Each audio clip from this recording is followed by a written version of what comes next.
Yun, so maano yan ato pang 3 days, day 3 driving lesson 101. So yari na kita sa main road. So sige lang, diretso lang, basta maintain mo lang ang under mo kaya ma-overtake na lang yun. Sige, hayaan mo lang, diretso ka lang sa under mo, ma-overtake na lang yun.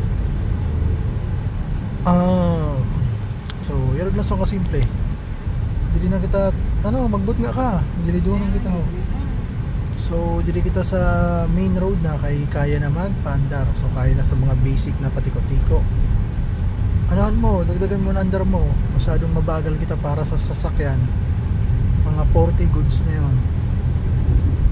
Masyado kitang magbungod nga ka lang. So mainin nato day 3 driving lesson 101. Dapat mas marami pa ako sa drive sa pwede ba mag-sarali? Oo, kung hindi ka komportable. Kailangan na.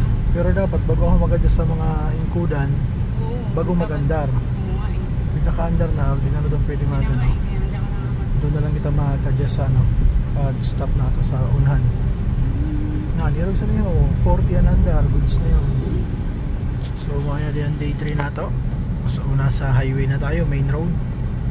So take note kaya kita nag main road, kaya na magmaneho.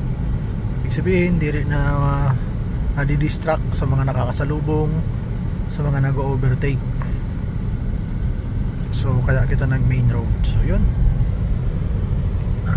gas, nagtag ka lang pero isang gas.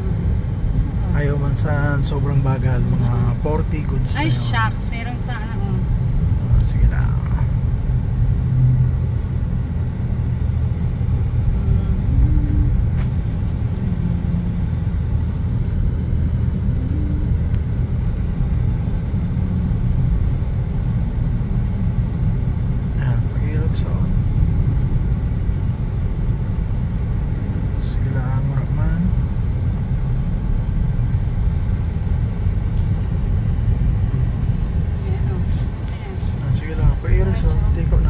Matiko ka na wala.